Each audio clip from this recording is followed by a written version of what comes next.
بسم الله الرحمن الرحيم نحمده ونصلي على رسوله الكريم اما بعد فاعوذ بالله من الشيطان الرجيم بسم الله الرحمن الرحيم رب اشرح لي صدري ويسر لي امري واحلل عقدة من لساني يفقهوا قولي رب زدني علما۔ عزیز طلباء کرام السلام علیکم ورحمۃ اللہ وبرکاتہ۔ امید ہے آپ سب حضرات خیریت سے ہوں گے۔ آج ہم المعلقات السبع کا سبق نمبر 48 پڑھیں گے اور اس سبق کے اندر ہم المعلقہ ثانیہ کا شعر نمبر 97 سے لے کر کے شعر نمبر 100 تک کے 4 اشعار کو پڑھیں گے۔ تو آئیے ہم کتاب کی طرف چلتے ہیں اور سبق کی ابتدا کرتے ہیں۔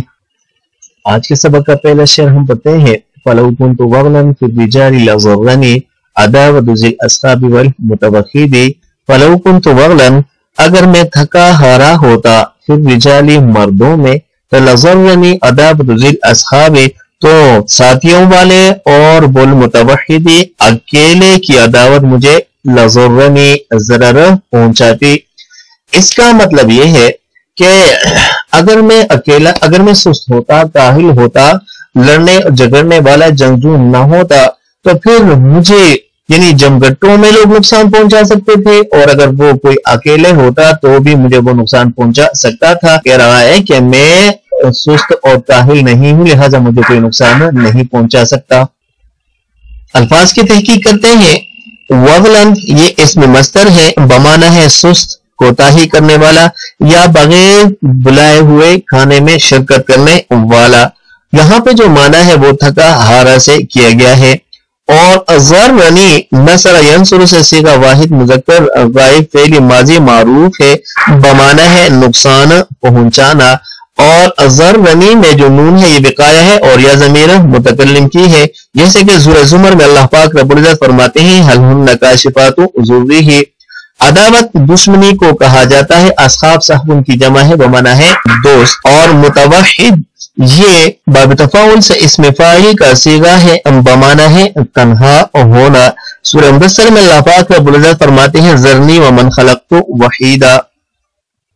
آج کے سبق کا دوسرا شعر پڑھتے ہیں وَلَكِنْ نَفَى عَنِّ الرِّجَالَ جُرْأَتِي عَلَيْهِمْ وَإِقْدَامِ وَصِدْقِي وَمَحْتِدِ۔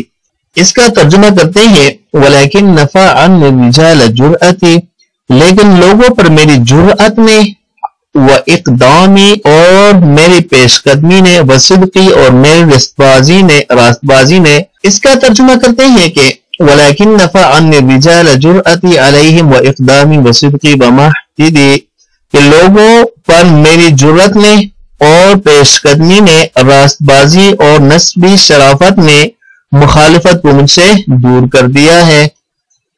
نفع ضرب یضرب سے صیغہ واحد مذکر غائب فعل ماضی معروف ہے، بمعنی ہے انکار کرنا، علیحدہ کرنا، ہٹانا یا دور کرنا۔ اور اگر کہا جائے نفع من بلدہ تو اس کا معنی ہوتا ہے جلا وطن کرنا۔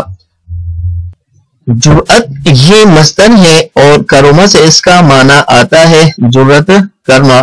اقدام باب افعال سے یہ مصدر ہے، یا ضمیر متکلم کی ہے، بمعنی ہے آگے بڑھنا، پیش قدمی کرنا۔ سورہ بقرہ میں اللہ پاک رب العزت فرماتے ہیں وَقَدِّمُوا لِأَنفُسِكُمْ صدقی یا ضمیر متکلم کی ہے اور صدق بمعنی ہے سچائی۔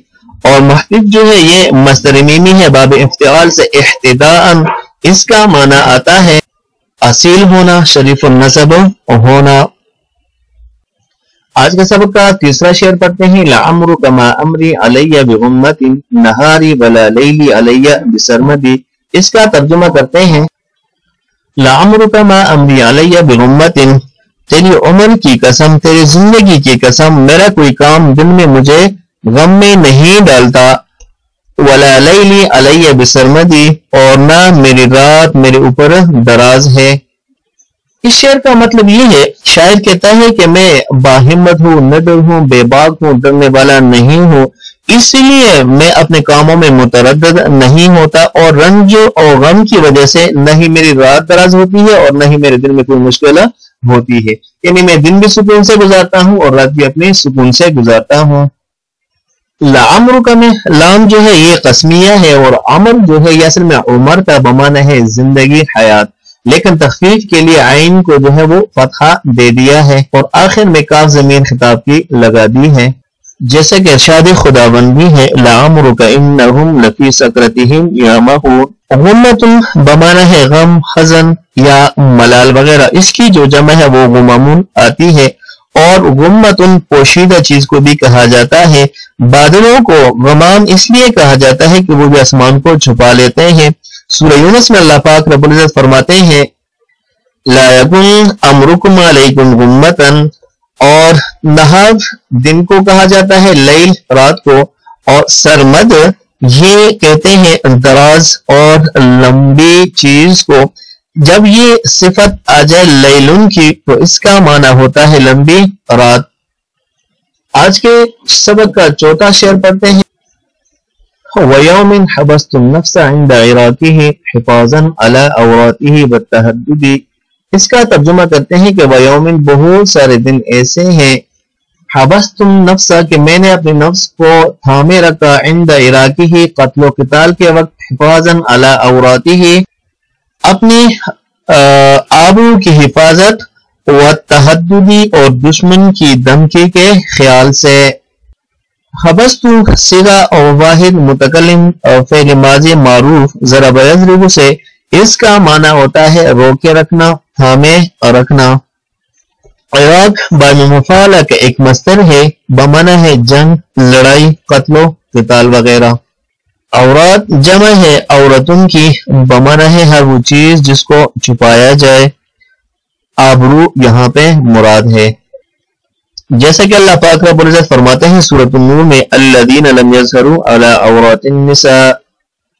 التحدد باب تفاعل سے یہ مصدر ہے، بمعنی ہے دھمکی دینا۔ عزیز طلباء کرام، آج کے سبق کے لیے اتنا ہی کافی ہے، باقی انشاءاللہ العزیز ہم آئندہ سبق میں پڑھیں گے، تو تب تک کے لیے اجازت۔ السلام علیکم ورحمۃ اللہ وبرکاتہ۔